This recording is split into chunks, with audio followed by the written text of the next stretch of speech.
Hi, everyone, and welcome to this episode of the Girardian Virtual Bible Study. My name is Adam Erickson, and I am here, as always, with Lindsay Paris Lopez. Hi, Lindsay. How are you today?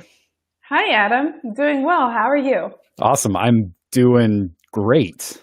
I want to show you something, and those of you who have been watching this show for the last 4 months or so know that I've been working on a tattoo, and I got part of it colored. So I wanted to show it to you since the last time we met. I've had this edition right here.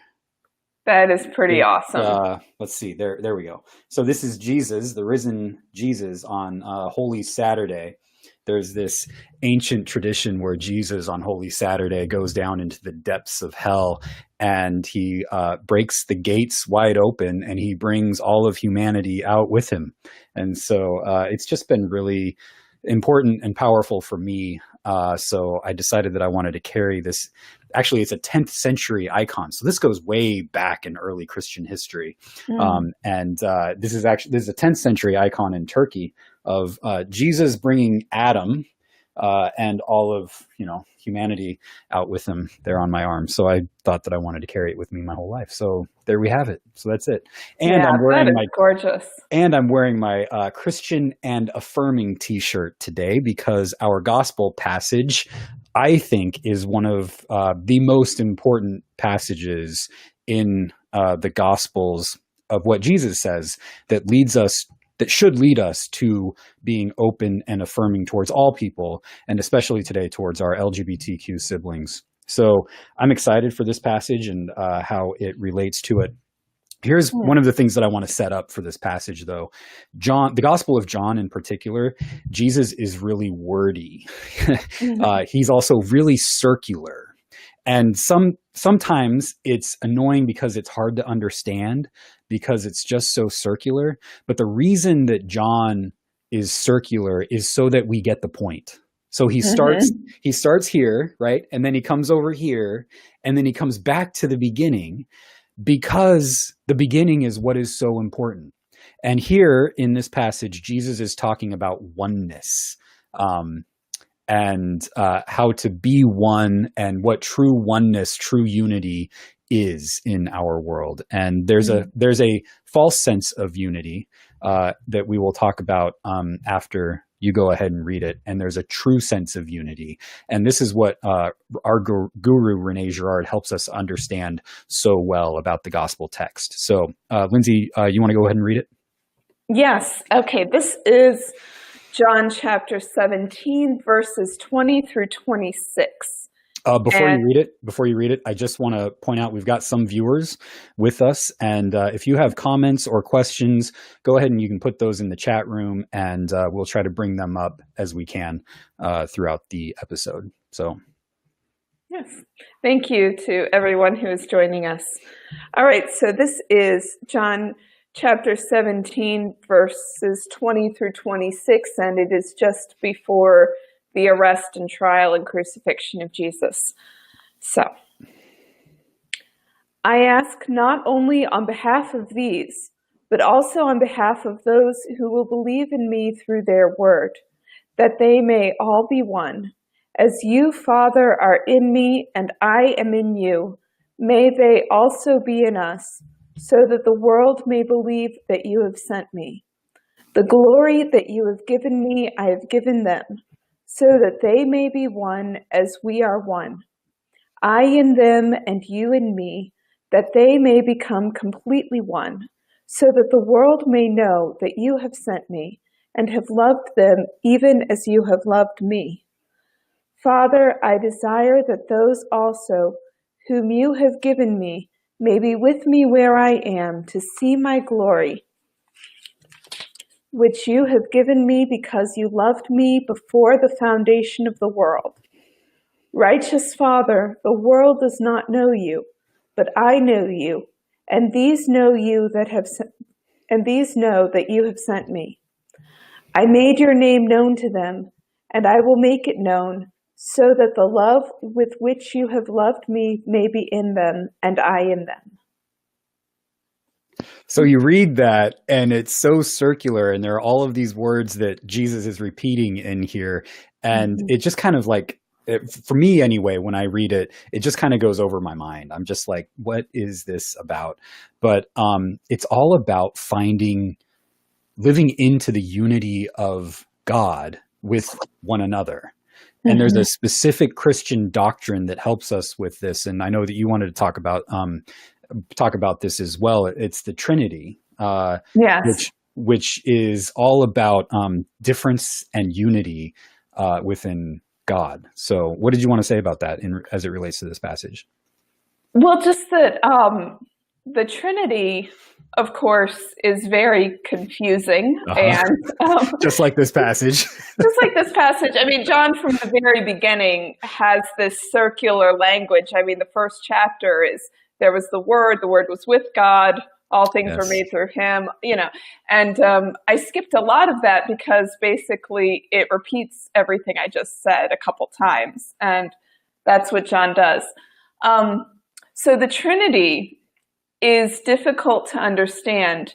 And if you try to think about it in metaphysical language that doesn't seem to have any particular concrete relevance to real life, then it doesn't make any sense.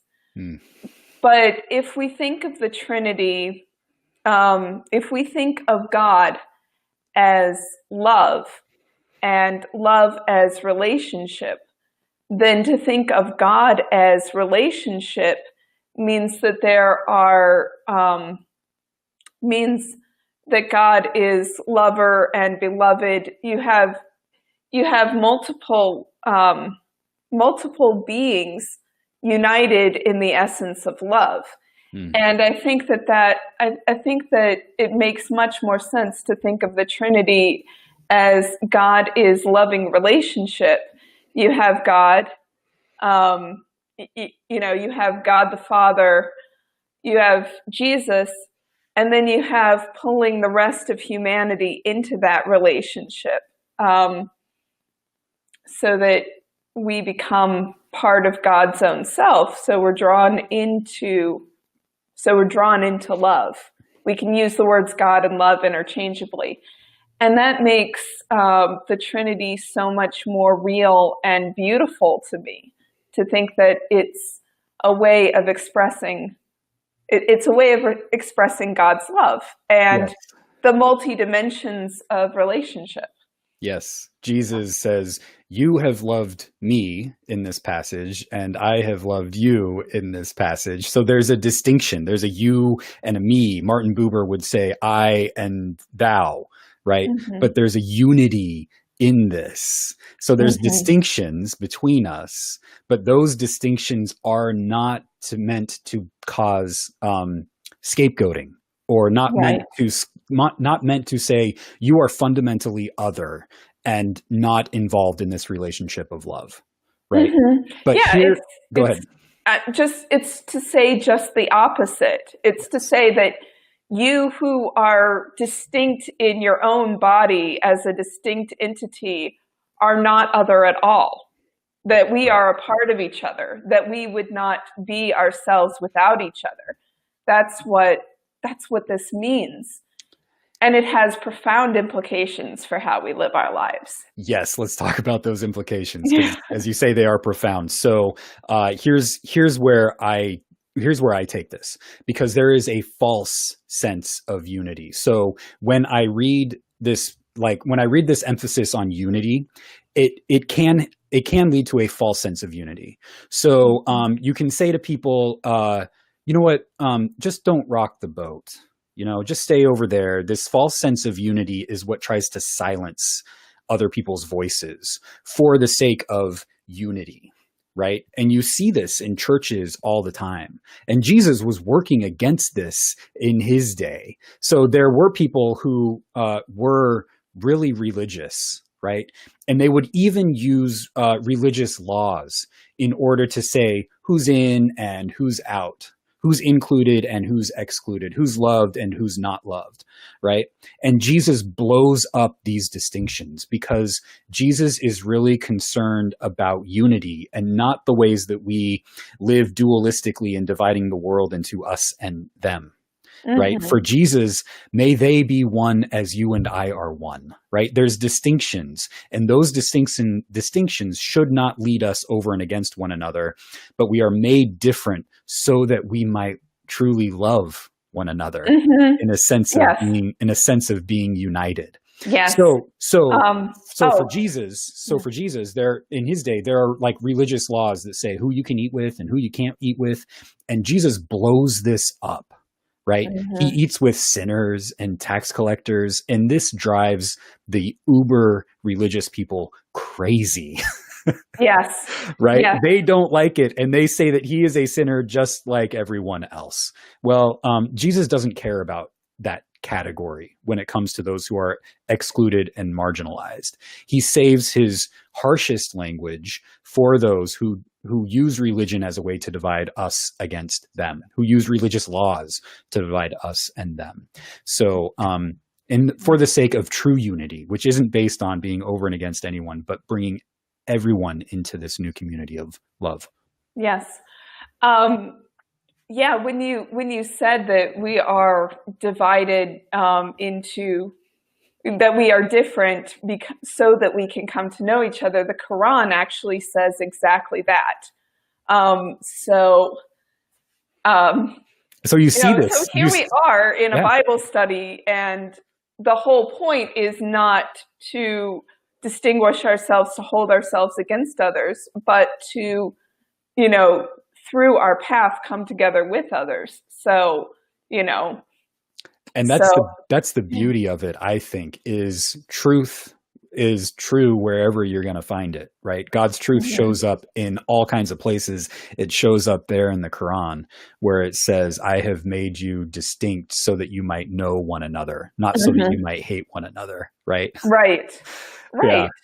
So the whole point is how to live into this unity, how to live into this sense of love in a world that is often so fractured. Right. And I mean, Jesus is speaking these words just before he is arrested. And Jesus's arrest is an example of the world coming together over and against him. And you see that in his trial when, you've got the mob coming together to denounce him and shout him down and everything. And there is a unity in that. And if you've ever been to a protest, which I have, I'm not knocking protests. I feel like they're necessary, but you get a sense of energy from being against whatever you're protesting. And like I said, sometimes that's necessary as long as you are not going against people, but going against policies. But anyway, I'm just saying we do feel an energy, to go up against something, and you have the crowds who feel that energy, and you have very specifically Herod and Pontius Pilate. It says they were enemies until they participated in the mutual condemnation and flogging of a victim, and that's how they became friends. It's gruesome and horrible to think about, but there is truth in it. So Jesus's prayer is coming just before we see the way the world makes unity over and against enemies. And he's teaching another way of forming unity.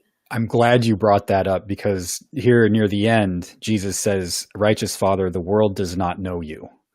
And that's exactly what he means by that, is that the world that is caught up in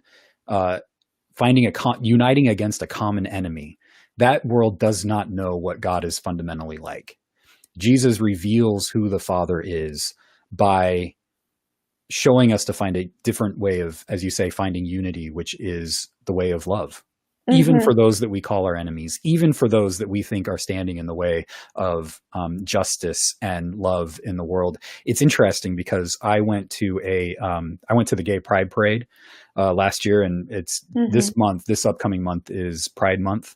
And when I went to the Pride Parade, there was no feeling that I got of being over and against anyone. Yeah. It was just all a bunch of people getting together to say what we are for. And I think Yes. that's the key, is to remain focused on what we are for and not what we are against. Right? Yes. We are for a world that is more inclusive and loving. And how does that lead us to treat one another, those that we are obviously like for in working for a better life with, but also how do we treat those who we would call our enemies? You know, Jesus says, Right. love your enemies as you are working for this more just and loving Right. world.